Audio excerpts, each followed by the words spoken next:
Hey, well, this is Zaccheus with another live word of the day. Thank you for tuning in. Thank you for tuning in. If you're coming in for the first time, I thank you. If you've been consistently supporting me, I thank you as well. But on today's episode, yeah, over 300K black women laid off.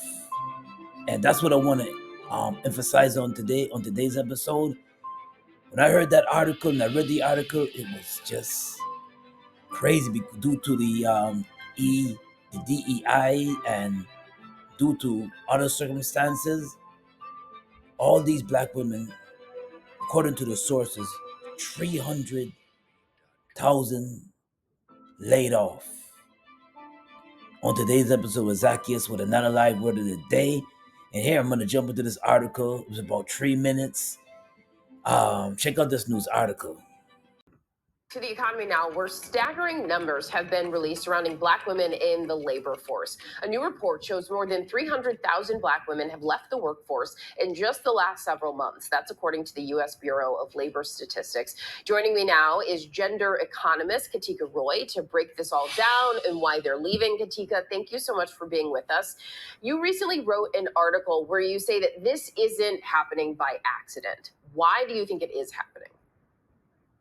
This is happening because of cuts to public sector positions. So if you look at the federal labor force, black women make up just over 12% of the federal labor force. It's about double their representation in the labor force overall. And when you have targeted cuts up to 50% in organizations such as the Department of Education and HHS, you're not just trimming the fat, you're actually cutting the economic backbone for black women.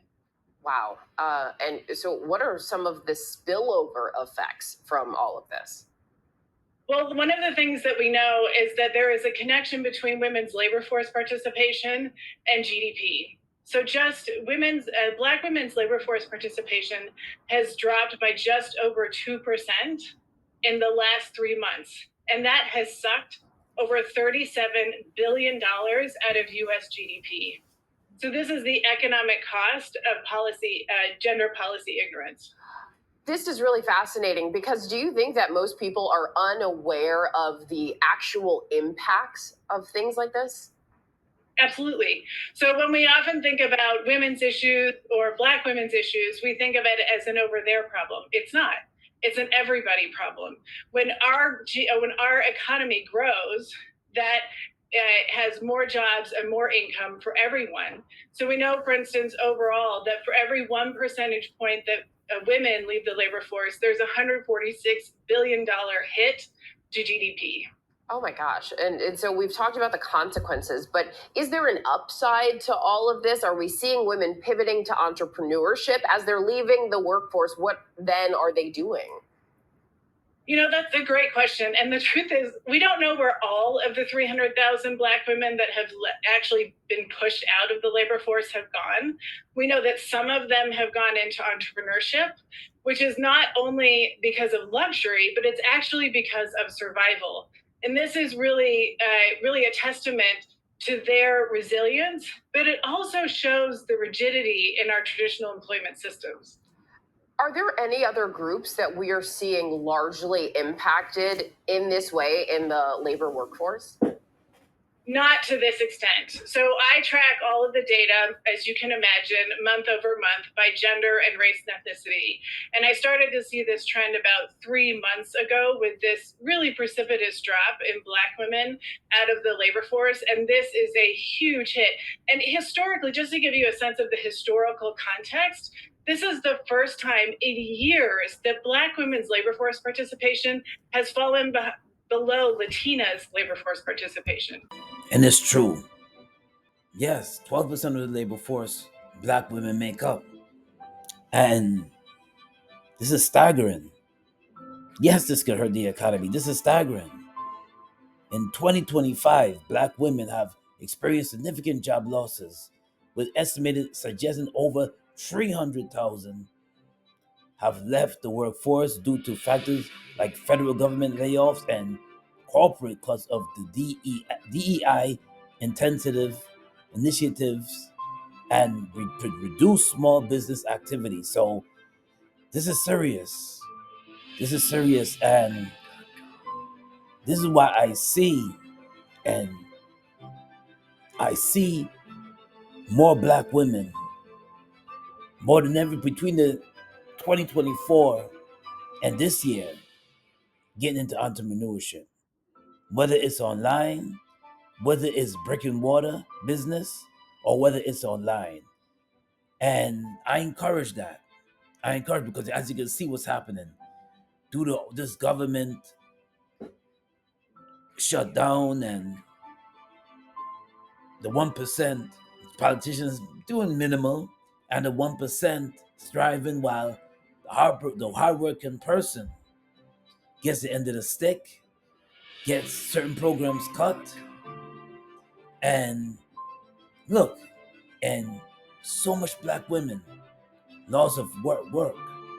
So this is an encouragement to this is to put a boost in all of us, not just black women, to not depend and rely solely on your job, to use the income that you're getting. If you have a job right now, use the income that you're getting and invest in yourself. Invest in yourself. It comes a time in your life that when changes come your way, and they don't seem like for the good, God opened those doors for you. One door closed, the next door will be open. Maybe God is pushing you towards entrepreneurship. Maybe God is telling you to look into a new adventure because this door is closed. Whether it's building yourself up in social media and you don't mind sharing content and creating content, or there's other ways to, or open an online store. There's things that we could do, or become a digital marketer. Things that we can do to not stay stagnant on a job that can just let us go. And when I heard this news and I read this news, I didn't believe it at first. I had to see it to do the research, and to me, it just made me think.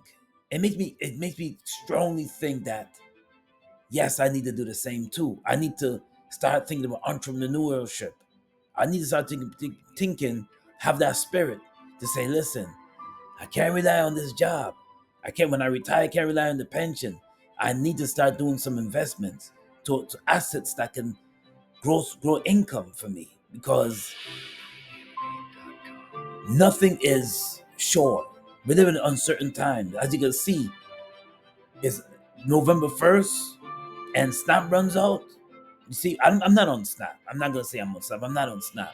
But certain things is happening. It may not be, Snap is running out by November 1st.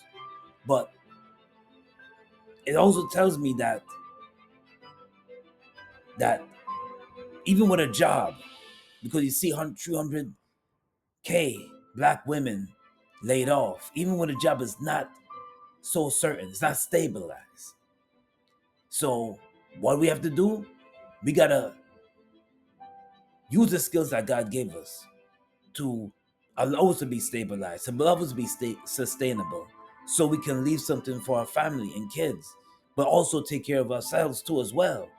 Because as you can see, with all that's going on with the inflation and certain programs being closed and running out of money, the government running out of certain programs, the Democrats and Republicans can't come to a conclusion.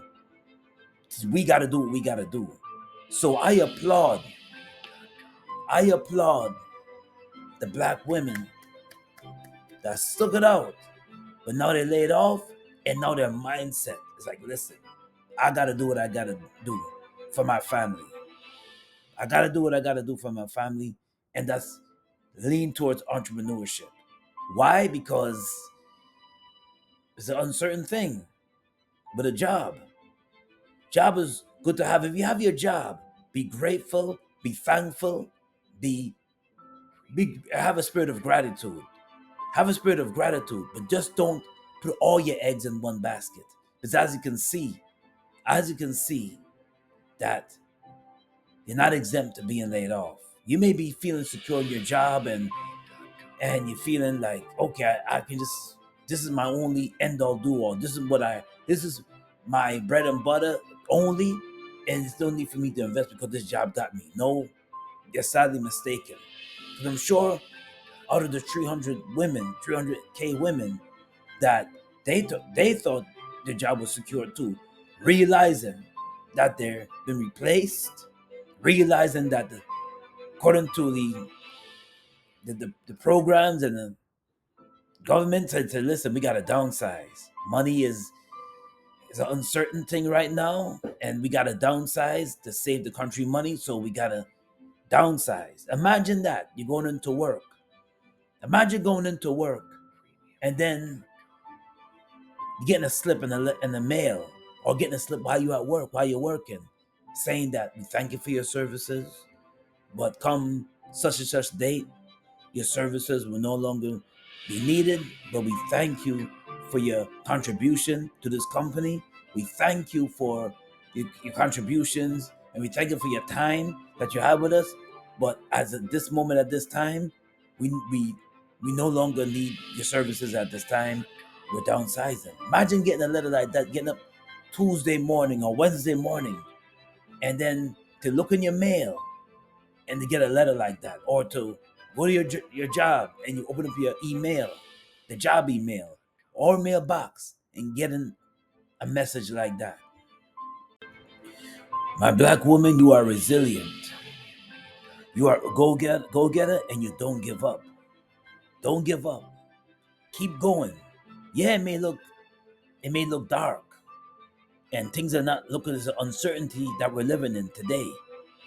But you are resilient, and just keep going.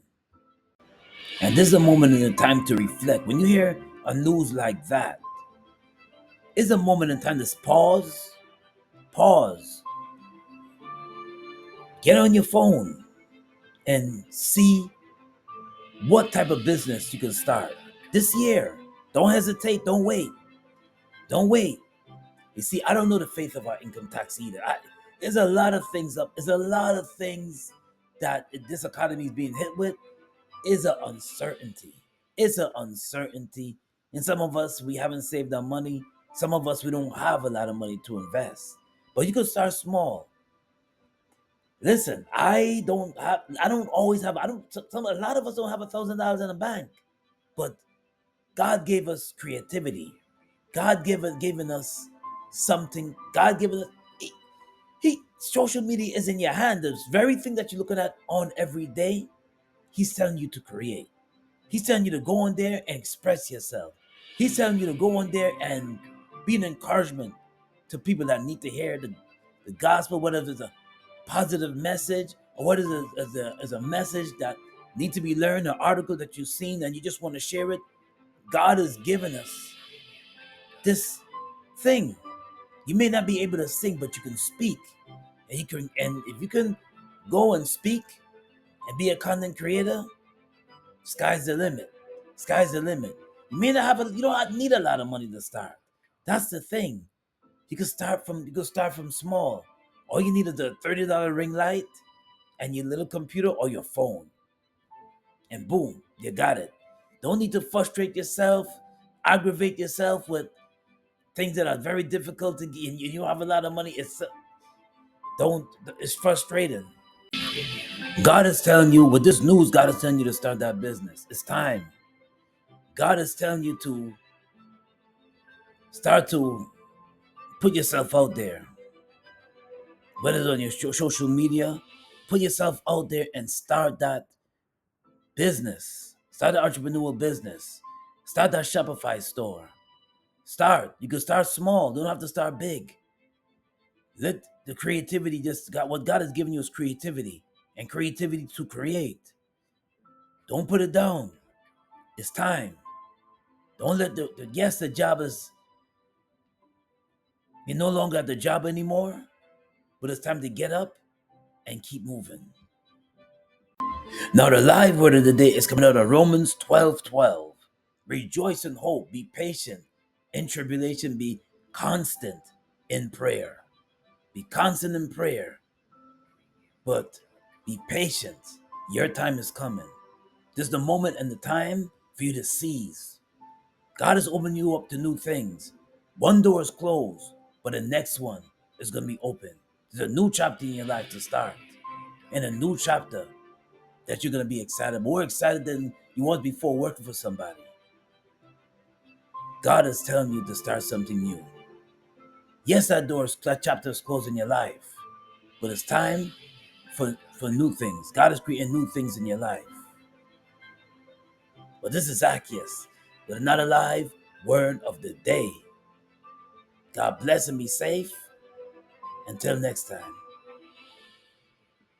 Now the live word of the day is coming out of Romans 12:12. Rejoice in hope, be patient. In tribulation, be constant in prayer. Be constant in prayer, but be patient.